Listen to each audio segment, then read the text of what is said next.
C'était il y a 2 ans, le 28 octobre 2018. Le candidat d'extrême droite Jair Bolsonaro était élu président de la République chez nos voisins brésiliens. Cela fait donc 2 ans, l'occasion pour nous ce matin de revenir sur ces 2 années au pouvoir pour comprendre ce que cette élection a changé au Brésil, mais aussi pour nous ce que ça a changé en Guyane. Et pour en parler, nous recevons un maître de conférence en civilisation brésilienne, Rosuel Lima Pereira. Bonjour. Oui, bonjour. Merci déjà d'avoir accepté notre invitation ce matin. Lors de sa campagne électorale, Bolsonaro avait promis et je vais le citer, changer le destin du Brésil, d'éradiquer la corruption et de redresser l'économie. Quel bilan vous faites, vous, de ces 2 années passées au pouvoir ? Alors, Bolsonaro, il a essayé, mais lui aussi, maintenant, il est un peu rattrapé par les affaires, puisqu'il y a sa famille, ses enfants, donc qui sont mêlés à des histoires. Donc, à vrai dire, lui n'a vraiment pas changé les choses par rapport à la corruption.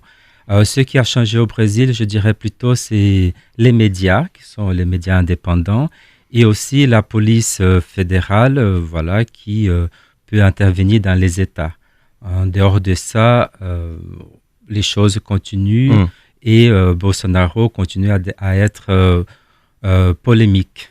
Voilà. Quand vous dites qu'il y a eu des changements concernant les médias indépendants, ça veut dire quoi ? Ça veut dire que, à mon avis, les médias parlent davantage des affaires, des corruptions, qui c'est toujours très présent dans l'histoire du Brésil. Et aussi, en ce moment, c'est le seul moyen de critiquer Bolsonaro, le régime, c'est-à-dire le gouvernement. On entend beaucoup parler que la société brésilienne est encore plus divisée aujourd'hui qu'elle ne l'était au moment de la campagne présidentielle. C'est un avis que vous partagez ?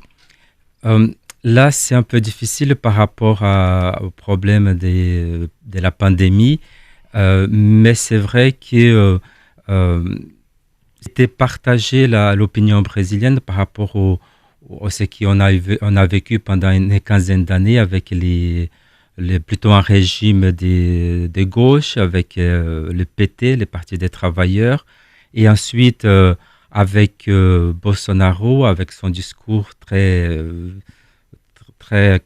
clivant, dans le sens qu'il est à la fois un discours autoritaire, un discours marqué par un anticommunisme et un fondamentalisme chrétien. Donc, ce qui a changé aussi, c'est que la présence de l'Église catholique était très importante à un moment donné lors de la dictature militaire, donc a été basculée. C'est plutôt maintenant les nouvelles églises qui sont présentes, dont Bolsonaro fait partie. On l'a dit il y a quelques minutes, aujourd'hui c'est une journée électorale importante pour les États-Unis puisqu'ils vont devoir choisir entre Trump et Biden. Il y a beaucoup d'Américains qui disent que depuis ces 4 dernières années, ils ont du mal à reconnaître leur pays depuis que Donald Trump est arrivé au pouvoir. Est-ce que c'est aussi votre cas quand vous retournez au Brésil, quand vous allez au Brésil, que vous parlez avec des Brésiliens ? Est-ce que vous sentez que votre pays a changé ? Est-ce que vous reconnaissez encore votre pays aujourd'hui, 2 ans après l'arrivée au pouvoir de Bolsonaro ? Alors, c'est qu'un peu comme aux États-Unis, chaque État au Brésil est indépendant dans le sens, si c'est un gouvernement de gauche et de droite, on sentira davantage cela. Mais je pense que maintenant, c'est calmé parce qu'à un moment donné, c'était très difficile les rapports entre les gens qui voulaient donc encore que le PT reste au pouvoir et ensuite Bolsonaro qui arrive sans aucun programme. Il faut dire c'est là aussi que Bolsonaro il n'a pas de programme et il a été aussi choisi parce que parmi toute la corruption il paraissait comme le candidat propre, la propriété, mais il a profité de cela, mais sans aucun programme. Le Brésil est désormais le 3e pays le plus endeuillé du monde à cause du Covid, à cause de l'épidémie. Un bilan dramatique qui s'explique notamment par une prise de conscience très tardive de la part de l'État brésilien. Dans quelle mesure son action est contestée au Brésil ? Alors, c'est toujours un peu difficile d'expliquer cela, mais encore une fois, Bolsonaro en tant que président, il peut tenir certains discours, mais comme chaque État avec les gouverneurs prennent leurs décisions, donc il ne peut pas intervenir. Donc c'est très difficile, même pour qu'il y ait une intervention de l'État directement, il faut la demande d'un gouverneur. C'est-à-dire, donc, on voit d'un côté un discours plutôt contre toutes les préventions que certains États qui ont vu arriver la pandémie ont voulu prendre. Et ensuite, Bolsonaro, bien sûr, médiatique, et qui tient un discours tout à fait contre. Donc, Bolsonaro, c'est quand même un candidat anti-système et c'est le Trump brésilien. Donc, c'est la même chose. Donc, moi, à mon avis, si Trump passe, le Bolsonaro passera aussi en 2022. Pour repasser pour les prochaines élections. Oui. Les prochaines élections auront lieu dans 2 ans, c'est bien ça? Est-ce que vous croyez à une réélection ou c'est quand même compromis? Là, on voit quand même que Bolsonaro, par rapport aux enquêtes, il est, pour l'instant, surtout parce qu'on n'a pas de candidats d'opposition. Donc, il prend la scène politique. Personne ne lui fait face politiquement en ce moment. Exactement. Ouais. Et donc, là, vu le programme qu'il a récupéré, entre guillemets, du Parti des travailleurs, surtout pour aider la classe plus pauvre. Et donc, il est en train de refaire certaines politiques sociales qui, bien sûr, au Brésil, avec les problèmes, donc ça aide beaucoup. Si on vous a invité ce matin, c'est aussi pour parler des relations qu'entretiennent la Guyane et le Brésil. Est-ce que vous trouvez qu'il y a eu des changements, des modifications justement dans ces relations depuis ces 2 dernières années? Alors, je pense que nos relations, en tout cas, je parle en tant qu'universitaire, donc l'université de Guyane, l'université, donc notre voisin, l'État de l'Amapá, nous avons eu et nous continuons donc d'avoir des relations à la fois entre les enseignants mais aussi avec les étudiants.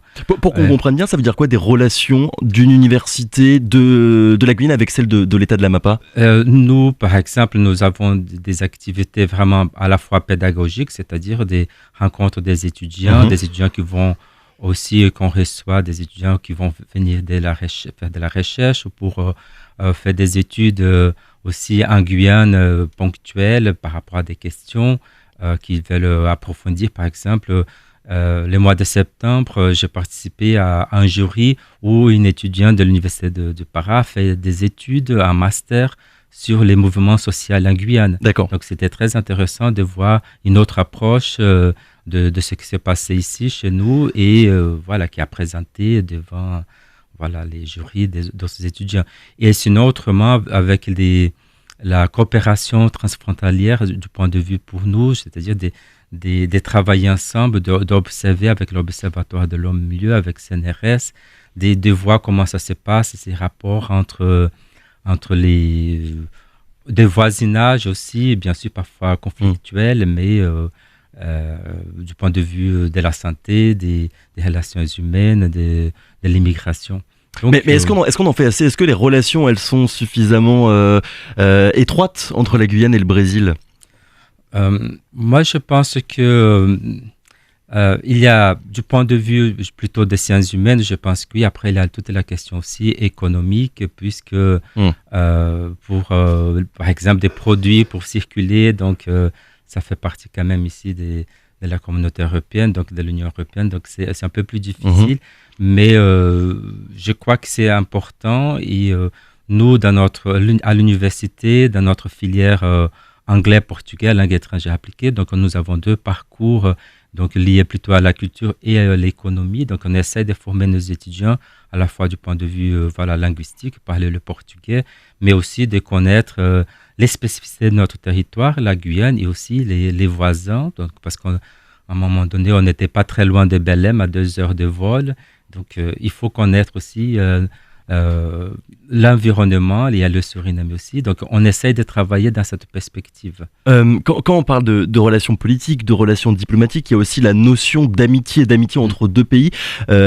Justement, cette amitié franco-brésilienne depuis ces 2 dernières années, est-ce que vous trouvez qu'il y a eu des changements? Est-ce qu'elle s'est un petit peu dégradée ou finalement on est resté au même point qu'avant l'arrivée au pouvoir de Bolsonaro? Moi, je pense que il y a les questions entre les présidents, donc Bolsonaro et M. Macron. Donc voilà, pas plutôt du point de vue politique. Mais ensuite, les relations, là, la semaine dernière, donc j'ai communiqué à notre président Antoine Primoroso de l'université. On a été contacté par l'ambassade du Brésil, moi je dis, pour nous proposer un lecteur de langue en Guyane. Donc c'est l'ambassade du Brésil, le gouvernement qui nous propose.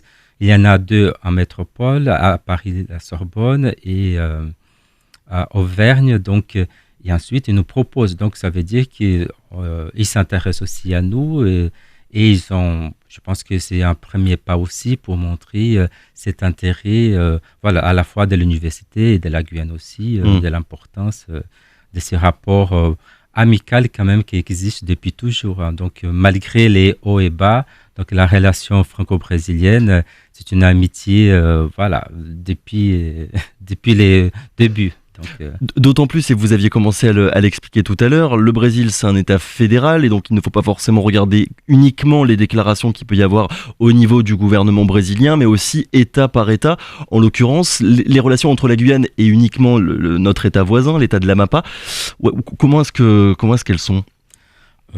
Ça varie aussi souvent par rapport au gouverneur, mais je pense que à un moment donné aussi, les réunions de coopération entre voilà, les politiques et qui c'est très ouvert ces réunions. Donc, je pense que ça se passe bien dans la mesure du possible. Et après, une chose aussi que je remarque, c'est que il y a la volonté de la Guyane et aussi parfois de l'État de l'Amapá. Mais ensuite, voilà, nous sommes deux États, de régions, des territoires, avec ensuite un gouvernement auquel on dépend aussi ensuite pour aller en avant. Ouais. Il y a quelques semaines, il y a les autorités françaises qui ont rencontré leurs homologues au Suriname pour parler notamment de la crise sanitaire actuelle.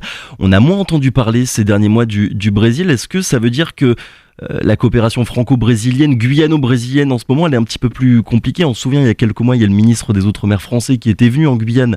Le nombre de cas a explosé à Saint-Georges. On parlait beaucoup de ces problèmes qu'il pouvait y avoir au niveau de l'Oyapock. Symboliquement, ça veut dire quelque chose quand même. Donc, le gouvernement, le ministère des Outre-mer français qui vient en Guyane ne rencontre pas ses homologues brésiliens. Oui, après, on sait bien aussi que du point de vue de la distance, de se déplacer de Macapá jusqu'au Oiapoque, voilà, c'est 700 km de route qui pour l'instant n'a pas été encore finie. C'est peut-être ça le principal problème au final aujourd'hui, cette route qui n'a pas été construite. Oui, c'est-à-dire que c'est une route qui, plusieurs fois, les gouvernements brésiliens, donc voilà, le gouvernement fédéral a envoyé de l'argent pour cette construction. Et encore une fois, c'est le problème du Brésil endémique, c'est la corruption. Donc, on ne règle pas les problèmes. Et voilà, Bolsonaro a été élu en disant qu'il allait combattre la corruption. Mais c'est vraiment très, très difficile. Parce que même, à mon avis aussi, à un moment donné, Lula qui était au pouvoir, je crois qu'il fallait qu'il fasse un choix, soit il dit au peuple brésilien, voilà, c'est la corruption, on va renverser tout cela.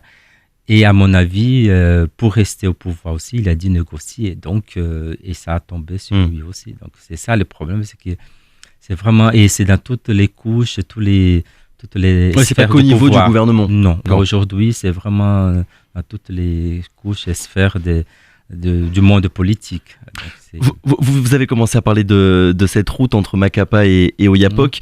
Le pont de l'Oiapoque, les travaux ont été achevés en 2017. Est-ce que vous trouvez que il a servi aux relations à resserrer la coopération, les relations entre la Guyane et le Brésil, ou finalement ce pont n'a pas servi à grand chose?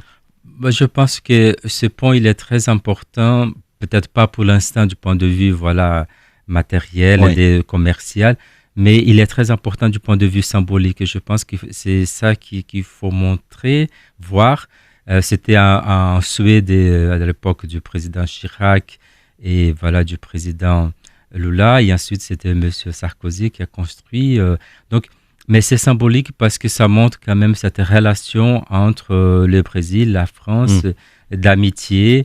Et voilà, à un moment donné, je pense qu'il va servir vraiment à à quelque chose dans le sens des allers-retours des gens qui ont envie d'aller au Brésil et de venir en Guyane aussi, parce qu'il y en a, les gens sont attirés par la Guyane pour connaître, et comme aussi les Guyanais aiment aussi se promener, aller au Brésil. Donc c'est très important ce pont à un moment donné, mais c'est toujours la question diplomatique et politique qui est en jeu.